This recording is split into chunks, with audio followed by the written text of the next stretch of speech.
দেখেন যে এটা হচ্ছে ডিসকভার 125 গাড়ি থেকে আমরা যে মোবিল ফিল্টার পাইছি সেটা ওই ফিল্টার এটা দিয়ে প্রায় কম হলো 60,000 প্লাস চালানো হয়েছে, 60,000 কিলোমিটার প্লাস চালানো হয়েছে। আর এই ফিল্টারটার দাম হলো সর্বোচ্চ ভালোটা হলো 120 টাকা। আর এই 120 টাকার জন্য এখন 20,000 টাকার জরিমানা লাগতে হচ্ছে। আপনার এই 120 টাকা বাজাইতে যায়, 120 টাকা বাজাইতে যায় এখন 20,000 টাকার জরিমানা লাগতেছে। পুরো ইঞ্জিন সিজ করছে, একদম ব্লক হয়ে গেছে গা। ইঞ্জিনের ভিতরে সম্পূর্ণ পার্ট সবগুলো চেঞ্জ করা লাগবে। বাইকার উচিত ছিল যে 3টা করে মোবিল আর 1টা করে ফিল্টার চেঞ্জ করা, যেটা আমরা রীতিমতো বাইকারদের বলে যাই যে 3টা করে মোবিল চেঞ্জ করবেন, 1টা করে ফিল্টার চেঞ্জ করবেন। প্রতিবার আপনার ফিল্টার চেঞ্জ করার দরকার নাই। আর প্রতিবার চেঞ্জ করলে তো আরো ভালো। আরো এই 120 টাকা সেভ করতে যায় এখন 20,000 টাকার জরিমানা।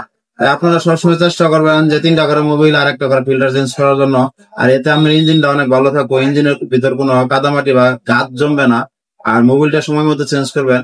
আর অল্প একটু এই ভুলটা আর কখনোই করবেন না, কারণ এই ভুলের জন্য এখন 20,000 টাকা জরিমানা লাগতেছে। এটা আপনার ক্ষেত্রে আপনারা 20,000 টাকা জরিমানা লাগতে পারে। অবশ্যই 3টা করে মোবিল এবং 1টা করে ফিল্টার চেঞ্জ করবেন। আর এইভাবে চেঞ্জ করলে ইঞ্জিনের ভিতরে একদম পরিষ্কার থাকবো, কোনো প্রকার ময়লা হতো না, ইঞ্জিন চেঞ্জ করার সম্ভাবনা থাকতো না, ইঞ্জিন ওভার হিট হওয়ার সম্ভাবনাও থাকতো না। ধন্যবাদ। আপনারা সবসময় এই টাকার কথা চিন্তা না করে 120 টাকা ভাই, 120 টাকার কথা চিন্তা না করে আপনার এই ফিল্টারটা লাগাই